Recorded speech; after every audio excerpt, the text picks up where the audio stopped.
Every student is unique. Every student learns differently, and every student matters. This is Idea Exchange, the Future of K-12 Education series, brought to you by McMillan Paston Smith Architecture. Welcome to the Future of K-12 Education, Summer School Sessions. This is Ben Thompson with the Idea Exchange, the Future of K-12 Education podcast. It's a pleasure to be with you again for this next summer school series. I've asked a colleague of mine, Rechel Smyth, the K-12 sector leader in our Charleston office, to join this important series of podcasts. Rechel has worked in K-12 education and higher education for projects and clients over the last 20 years. She is a highly experienced designer and a thoughtful advocate for providing the best environments for students, teachers, and the communities they serve. And she's also a friend. Rechel and I were classmates in college, and I'm glad that she has joined this exchange of ideas in education. You'll be pleased to meet her as well. Hi, I'm Rechel Smyth. I'm an architect with McMillan Paston Smith Architecture, based out of the Charleston office, and I help lead the education studio in that office. In episode 7, we're going to talk about Jasper County schools. Jasper County School District's mission brief is student-centered, future-focused. Many schools have similar mission statements, but how does that mission shape planning when you're running a smaller school district? Programs in early childhood education can help foster community support, while proper capital improvements planning can turn visions into reality. In this episode, I talk with Dr. Rechel Anderson, the Superintendent of Jasper County Schools in South Carolina, to dive into how early education programs can support community needs and how their integration can be supported by the community. When it works, it's a mutually beneficial system that can achieve both a school's mission and a community's needs. Join us for this illuminating conversation. Dr. Anderson, I'm so excited that you've decided to join us in our podcast series, and we're so delighted to have you to talk about Jasper County Schools. Absolutely. Now, you have been the superintendent for Jasper County Schools for the last 3 years. Yes. So you have been there long enough to get your feet wet and get settled in and consider the community needs for what the schools and the district need. Yes. And one of the important factors I feel like you have talked about in the past, that we have discussed in the past together, is the importance of early childhood education. Absolutely. To the community. So I wanted just to start off with that question for you, and how you came to the determination that early childhood education is very important for Jasper County Schools, and what you would like to do to implement that. Sure. And I think it's a great question, Michelle, and you are correct. I've got my feet wet. Been there for 3 years, and a part of being there for 3 years was launching a listening tour of just the needs that existed within our community. And what we realized is that we have our children in our schools, but we're always playing catch up. And what I mean by that is that academically, our students were not performing and are not performing where they need and where we would desire for them to be performing. And so we realized that in order for us to improve our schools in Jasper County School District, we needed to address academic success, not just for some students, but for all students. What does our data tell us? And it tells us that our students are not entering school on grade level. They're not prepared. It tells us that our students actually need a foundation, but a strong foundation. So the way to do that in our minds was to tackle our students from the beginning. And the only way we felt we could do that is by accessing them as early as possible. And that's early learning. That's early childhood education. We realized that from birth, to 5 years of age, most students and most children's brain has developed at least 90% of what they're going to already know. So prior to teachers even teaching students, what students are really going to learn and be exposed to, they're already exposed to it. So we had to take it upon ourselves to just understand that we needed to address early learning. And what that meant was we looked at our data, and the state of South Carolina does provide an assessment entitled KRA, the Kindergarten Readiness Assessment. And we realized that less than 30% of our students, almost approximately 27.4%, were entering kindergarten ready. That's an issue. Right. That's a major issue. Less than a third. Less than a third. Absolutely. So in order for us to have schools that are successful, we have to send our elementary students to middle school prepared. We have to send our middle school students to high school prepared. Otherwise, we're going to always have schools that are underperforming. Right. You have to start at the beginning. And absolutely. You refer to the brain development of an individual, of a student, of a child, yes. From infant to age 5. Yes. You've probably uncovered some of the studies that, we've seen been published in the most recent years about the number of words a 2-year-old knows. Absolutely. Directly correlates with their vocabulary development at age 5, which directly correlates to their literacy level at, third grade, age 8, yes. which then goes on to speak to whether they are well prepared for secondary college. Secondary school, after high school. Absolutely. So it really is foundational. It as is. You say, the foundational importance. And so with that, obviously there are other benefits to early childhood yes. education, not just improving the student outcomes that are so yes. important to you as a district leader and the community as a whole. But can you talk a little bit about how early education may also help support the community, the larger Absolutely. Community as a whole? And Sure. I know we've talked a little bit about it in terms of the district and its workforce as well. So can you talk a little bit more about that? Yes. And so it is to have a strong foundation and to develop a strong foundation early on for our learners not only improves the workforce, but it definitely improves the community. For one, our students, if we can certainly build who they are initially, we can give back to the community because they can be a part of it, but not just a part of it, but an integral part of it. That is determined by education. So we are the education entity. And so because our workforce literally are individuals who normally are those people that live there, we want to be that entity, that educational entity, to not only, as you said, talk about the academic outcomes, but we want to make sure that we are fostering the support, that we are sending leaders into the community. In order to do that, we still have to have the resources there to make that happen. And what I mean by resources, I clearly mean that we have launched the initiative to take 2 of our properties and to actually demolish what's there, but to then erect state-of-the-art early learning academies. And that is important because not only can we enhance the workforce by employing individuals to help us, number one, educate our learners, but we can also create those individuals who are better, prepared from when we receive them to when the community receives them. So a better community for me and for what we believe is that the educational realm has to take the initiative to make sure that we are developing those individuals that are prepared to give back to the workforce and be successful, and not have to leave their community to absolutely contribute to that. So it's a win-win for all of us. Businesses flourish. The economy flourishes. And so because of that, we are a better community. Sure. And the foundation of that is education. Right. That's great. And that's a great position to have as a leader of the district and this important component, this educational component in the community. And you do talk a little bit about resources. What other resources do you need? I know that educational communities and districts lean greatly on businesses, on other organizations within the community. Sure.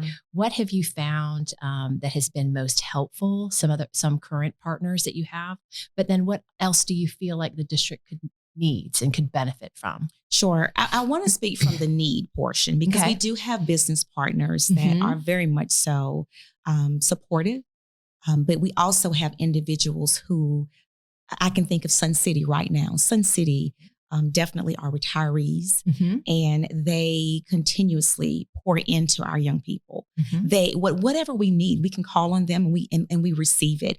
We are also partners with USCB, TCL, the Technical College of the Low Country.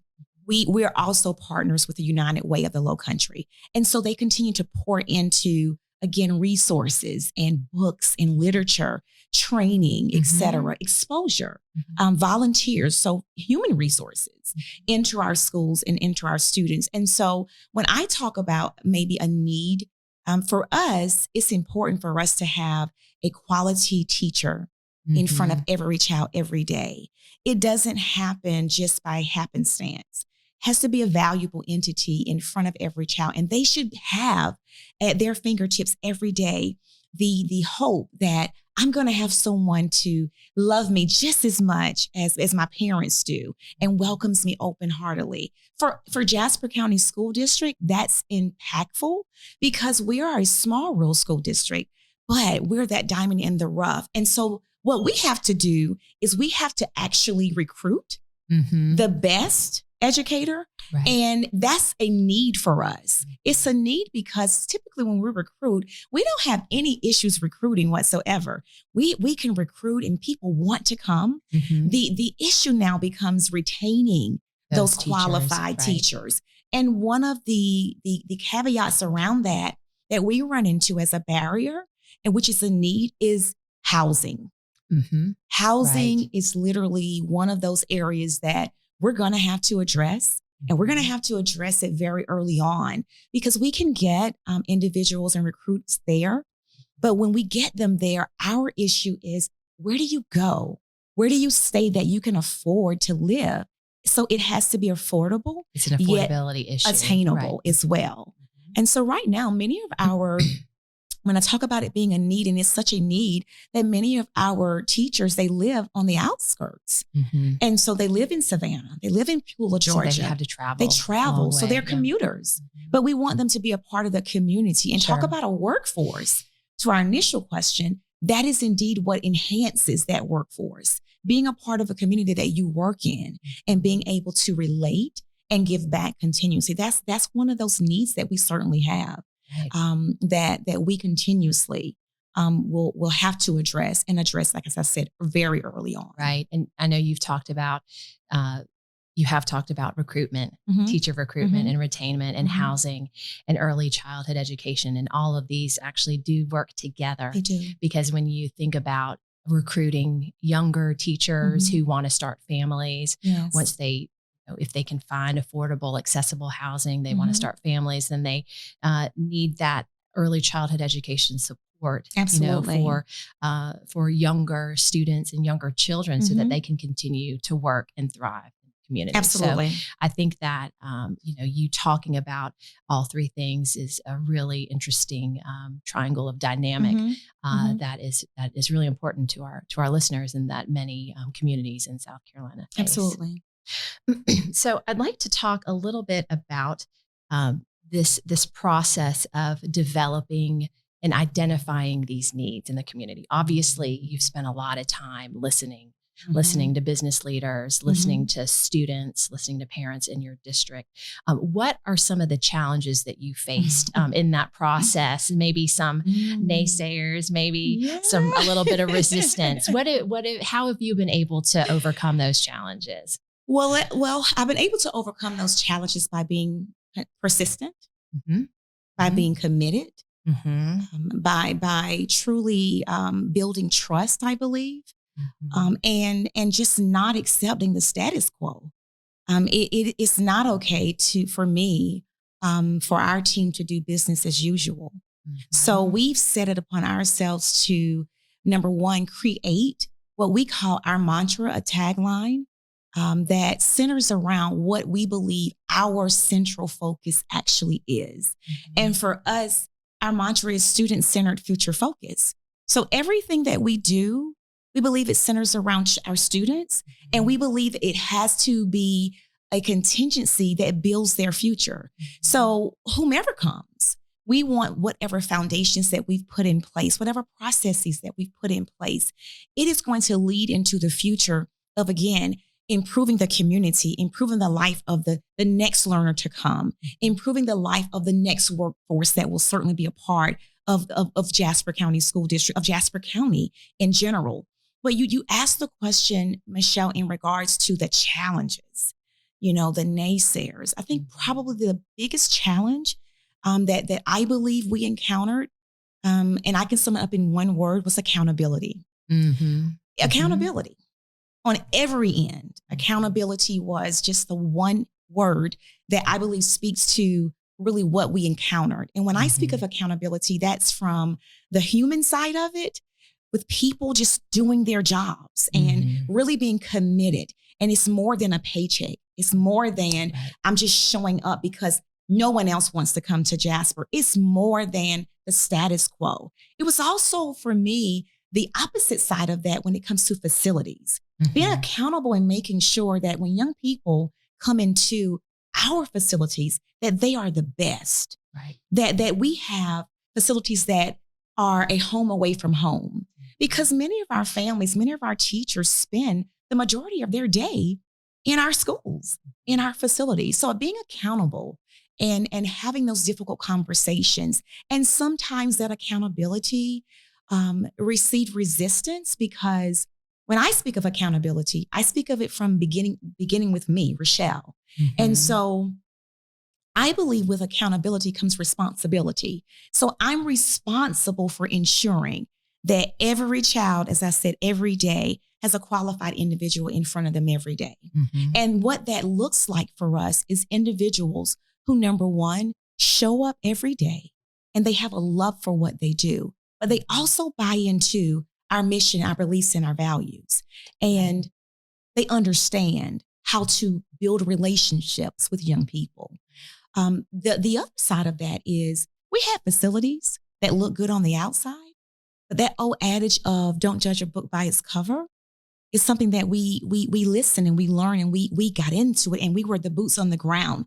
And we realized, Michelle, that our facilities look good on the outside, but when you entered, they were not welcoming. Total different story. It's a total different story. And so that may have ruffled feathers because you had individuals who had been there who may not have been qualified in their craft, but they may have fit that moment that they were needed. Sure. And so we had to seek individuals who were qualified, but not just qualified, Michelle. My goal was to get the best of the best, to be a part of building our facilities, that they are a place that you want to come. From the point of having working HVAC units. Right. Okay. We replaced them. Clean air. You know, from the point of having floors that looked as though we cared about the flooring. You know, from the point of having desks that were not broken, but definitely that I could sit in and be a part of. From the point of having a vehicle fleet that didn't break down when our staff members went to professional development. That was important. To me, that's accountability. I don't believe you can ask anyone to do anything without giving them the resources that they need to get it done. That was the responsibility that I knew and I accepted when I embraced the challenges. So often we talk about education in terms of the curriculum, which is very important, you know, for what students study. But it also, you know, being an architect, it also is about the built environment and ensuring that that built environment supports as much as fully as it can what is happening within those walls to support the teachers, the students, the learning that is taking place within those walls. Absolutely. But also that it is a sense of pride for the facilities folks and the district that has to live with the building. You know, these are investments for the district. So it's really important to think about it, about buildings holistically and in that manner. Well, that's great. That you talk about changing the mindset and really rallying the troops, rallying your staff. You know, we've known each other, we've worked together over the past year. So I know what infectious personality and positivity and strength you bring to your staff, and ask them to, you know, come with you on this journey and buy into these things. And I understand that I believe your thesis was written about the collaborative nature of leadership and bringing teachers on. So can you talk a little bit about that process, because it seems so integral in how you are executing, you know, the overall vision that you are developing for the district, but it also probably drives a little bit day to day of what you do. So can you just talk a little bit about that collaborative nature and how you approach that team building type of atmosphere? Absolutely. Well, I truly believe that to begin, number one, with building that type of team, the team has to see exactly what you stand for, meaning what I stand for. So I am one of those individual leaders where I am going to model what I ask, and I'm never going to ask you to do anything that I'm not willing to do. So if I believe that, number one, we should be in our schools and that our schools should certainly see the leadership that's in the district office. And I believe that I have to be that model to set the example, to set the tone, but also to share the expectation and then to hold, going back to that word, accountable. Right. To show that you're just as accountable as everybody else. As everyone else, Right. And there are times when my schedule doesn't allow me to be there as much as I want to, but rest assured, I am going to make sure that I am someplace in a building, in a classroom, speaking to a student and speaking to a staff member and figuring out what it is that we need to do to make sure that everyone has what they need to, number one, get the job done. That part of the cycle was important and is important because I'm the example, number one. And I'm not too big. My title is not too much that I can't roll up my sleeves and be what I expect everyone else to be. And reach everybody. And reach everyone. Capacity. Right. In every capacity, you're absolutely correct. So that process began by being an example, by being a role model, by being accessible. And it being accessible. It's being accessible. I am not one of those individuals where I don't do my own calendar. I do my own calendar. I don't need anyone to do that for me. It's great if someone does, my secretary does, but I realize that I have the tools to do just that. And I don't have to depend on anyone, and nor am I waiting for that to happen. And that is what I need our team to understand. You don't need to wait on Dr. Anderson to do anything. Our vision is clear.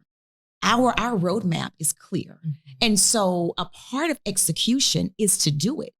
And let's be about, again, building that trust. Let's be about being transparent, but let's be about being the example. And that's all we stand on. It's just that simple. That's great. That's great. I love to hear that because, we talk about collaboration in our educational spaces. So for us to understand as designers, that the users of our facilities, not just students and teachers, need to have the capability to collaborate. Absolutely. It goes up, it does. It obviously reaches into the echelon of the district leadership and how you have to collaborate and need those tools as well. Well, I'd love to transition in talking a little bit about the decisions that you all have been making for putting students first. Yes. I know that there are several initiatives that the district is working on that you've been working to implement over the past 3 years since you've been there. Some of the examples include a high level of accountability, which you just talked about, instructional technology, which is a challenge facing all districts across the state, especially as we come out of the age of COVID and in that type of infrastructure support. There are STEM and STEAM initiatives and a whole other list, targeted mental health and school safety. Sure. Can you talk about a few of these? There are probably 12 on my list, but can you maybe talk about the top 3 in your mind that are where you've made the most strides, or the top 3 where you feel are most important? Sure. Well, and I have to just, segue into saying that I believe all of them, Michelle, are important. And you are right. That list is definitely a list that has continued to grow, but it was our beginning in 2018, actually. And interesting enough, if we look back, what resonates from that list to me, that, one is instructional technology, because not only when we thought about instructional technology, we had no idea of what we were going to embrace this past year. Oh, yeah. Right. Who would have known? Nobody would have known. No one did. And so the uncertainties, number one, that we embrace there certainly has allowed us to grow. I believe to accomplish the task that we set out years ago, naturally. but it forced us to arrive much sooner than where we were. And so we had to revamp to make sure that we had, again, the human resources, but also we had, again, the resources that are the tools, such as devices that our students needed. Right. We would have never imagined that we would be sending home devices with students from pre-K through second grade. That was not in our peripheral vision or view of what we had planned. Right. But we ended up having to regroup our plan and revamp to make sure that we were all inclusive. And so that all meant all. We couldn't leave anyone out of that, because we still had to have learning go on. So instructional technology took on a form of making sure that not only did we move very quickly to get there, but we made certain that resources were available, that we had the professional development that was available, because all of us had to regroup. Really pivot, and pivot very quickly to adapt, adapt to so many unknowns. And that was for not just our teachers, not just for us, but for parents, for students as well, because they also needed the support. Right. And we also had to find ourselves hiring more individuals just to keep up with the need to address the instructional technology needs. The other that was one of those goals that became very powerful was MTSS, the multi-tiered support systems. Not that we didn't have it, but it's a tiered level of supports for every learner. Okay. And so there's a foundational base that every learner receives, but based on where your data is and based on what your needs are, you may need more intense support. And so we had to make certain that the resources and the supports that we had in place as individuals, academic intervention supports, be it an individual sitting with you in small group, or be it with, you're sitting with an individual and doing a program online, such as Achieve 3000. We had to ensure that, number one, we identified individual learners the correct way, and we met them where their individual needs were. That literally was impactful, because while we say we were doing it, we realized that we were not doing it with fidelity. And so we had to, again, grow to a point that we implemented that, but we did it with, again, now a commitment, but also with a mindset that we don't have a choice. We got to get it done. Right. So you modified your approach and maybe incorporate some other tools that helped you revamp your process. Absolutely. Okay. And meet every learner's need. Right. And where they were. Yeah, absolutely. Right. And so we differentiated and we did a better job of it. Is what I really want to say. The other piece that I would say that I believe that we actually did a better job this year, it is because we had to. Right. It's recruitment and retention. That's literally, right. This is probably the one year that we were able to retain more of our staff than we had in the past. Okay. Typically, it was the opposite of just transition, you know. And I know that there was some hesitancy at the beginning of this year, how many teachers would actually want to come back and do the in-person instructional or even do the virtual. I mean, it was such a challenging choice. So to hear that you all were able to retain, teachers. We were. And we incentivized. We've had an opportunity to take some of our ESSER funds and incentivize our staff. So I said earlier that many of our individuals live on the outskirts.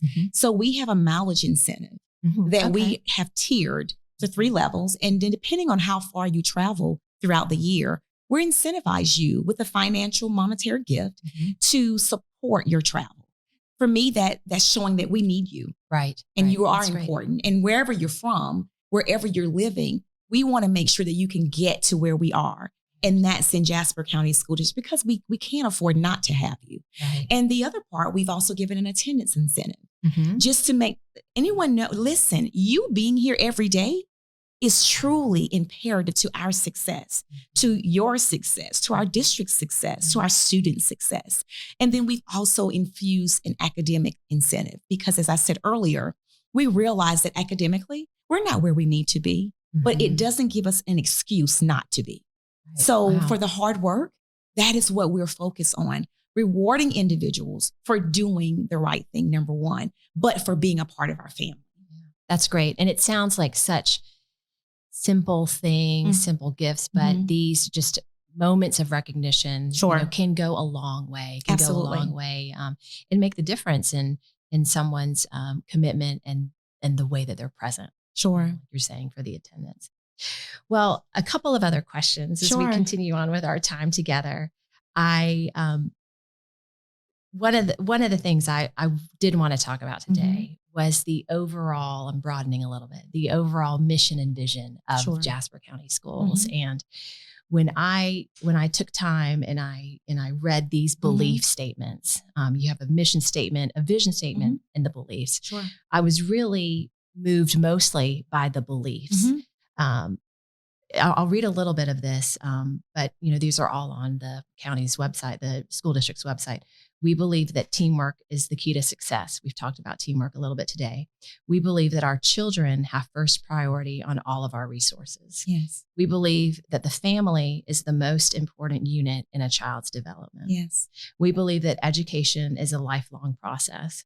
We believe that communication is the foundation to continuous growth in every community. We believe that each individual has the potential for excellence. We believe that all people have equal intrinsic worth. We believe that every individual has a responsibility to contribute to society. So I read them all because every time I read them, I'm moved by them, and I'm equally moved by the fact that the language used was not necessarily that of the student, absolutely, but of that of the child, the individual, the family, absolutely, and people. So I can take all of these beliefs and I can apply them to Jasper, the community of Jasper as a whole. So, which is really moving to me because it just speaks to the broader vision that the district has for enveloping the community and supporting the community. Absolutely. Can you talk a little bit about how you and your team came up with these beliefs, what process you used, what literature or other background information you reference for this? Because this is pretty powerful in my mind. It is. And so I have to be very transparent. The beliefs that you see there and the mission and vision definitely were there when we arrived. Those were the beliefs that we inherited. And you must have listened to those. And we've listened to those beliefs to build, again, who we are moving forward and to change the headlines, number one. And just from the work that was done from the historical understanding was that the vision was to involve the community. The vision was to involve family. The vision was to involve teachers. The vision was to ensure that students were a part of that, and they were the central part of the work that the adults needed to do as well. But the other part of that is making sure that voices were heard. And so identifying those big rocks came a part of this process or that process. And we did the same. We said as a team, what are we doing to make sure that these beliefs, the mission, the vision, we're living it in what we're doing. We're carrying on that same mission and those beliefs and desires. And so when we do come together to review our school improvement plans, and when we look at our district improvement plan, any improvement plans that we certainly have, we ensure that voices are included. And it's no big voice, it's no little voice. That includes members of our community being a part of that decision making and ensuring that we are doing those things and the systems that we have in place speak to that. The actions that individuals see us doing mirror exactly what we say. And you will hear me say this, and if you ask anyone, I will always tell everyone, I will not give you a show. For one, it's not what I do, but for two, I don't have time. I'm who I am, and this is what you get.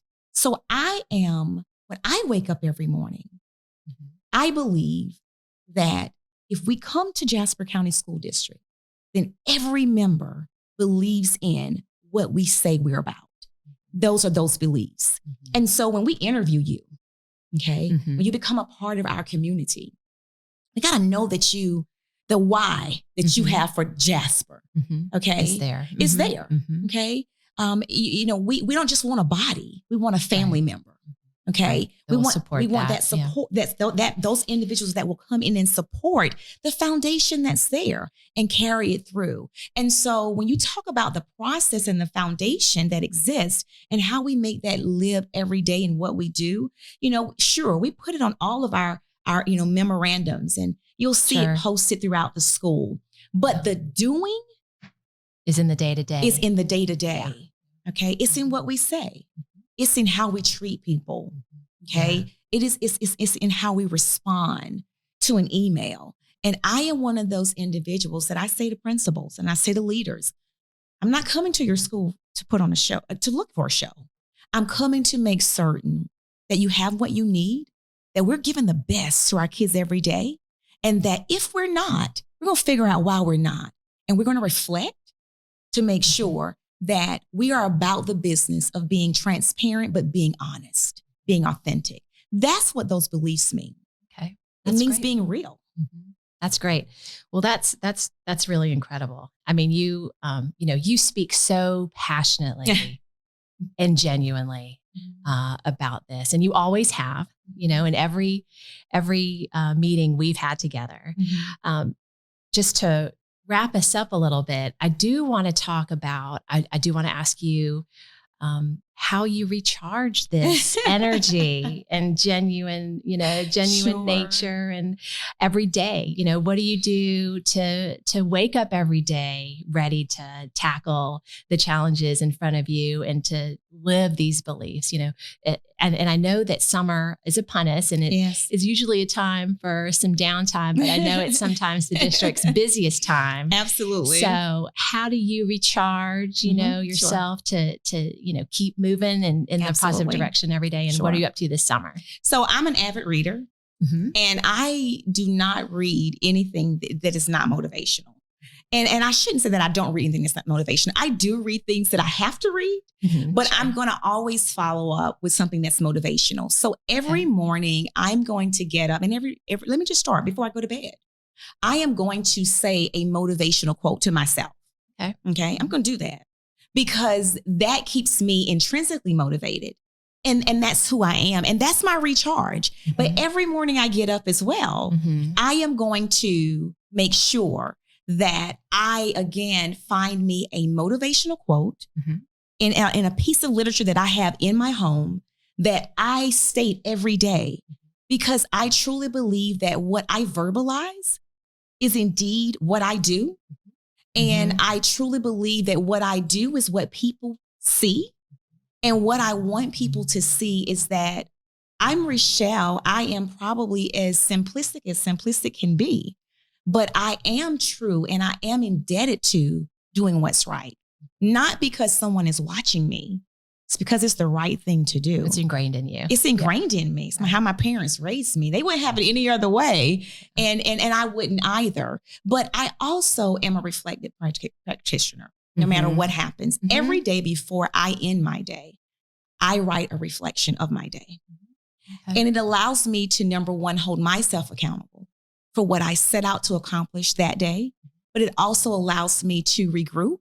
And if I didn't accomplish it, to make certain that I do, whether it's the next accountability. Day, it's accountability. Okay. And so I don't give myself a pass because I didn't get it done for whatever reason. I hold myself accountable for getting it done because it's important that it's done. Otherwise, it wouldn't have been a part of my reflection. So that's my recharge. My recharge is very simple. I'm going to find a motivational quote. I'm going to surround myself by positive people. I'm going to say a motivational quote every morning, and I'm going to reflect over every day.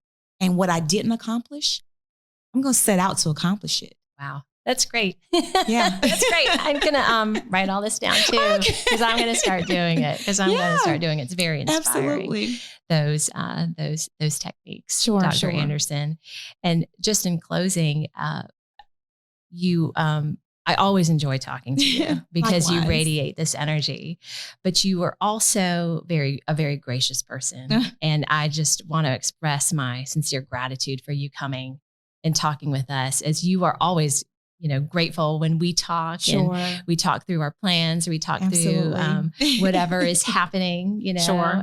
So I really appreciate you coming on and joining us for this podcast. And I know our listeners will enjoy this episode. Absolutely. And I have to say, on the behalf of our school district, Jasper County School District, our Board of Education, our young people, our scholars, our community, we thank you as well for giving us an ear, for giving us an opportunity to share the great things that we believe that's happening in Jasper County School District. And I certainly would be remiss by saying that I enjoy speaking with you and the team, Ben and the crew continuously. It would be remiss of me to not share that the quality that your team brings to the table makes our job so much easier. And that's a part of that accountability, and to make certain that we have those qualified individuals that truly have the same vested interests to give the outcomes that we desire for our children to have. So we appreciate you as well. Oh, well, thank you. Idea Exchange, the Future of K-12 Education podcast series is brought to you by McMillan Paston Smyth. The K-12 studio at McMillan Paston Smyth is focused on helping schools prepare future-ready students. Have a question or a topic you'd like to address? Please complete the contact form listed in the episode description. Thanks for tuning in to Idea Exchange, the Future of K-12 Education series. This series is recorded at Bramble Jam Studios in Greenville, South Carolina. Remember to subscribe so you don't miss our next episode.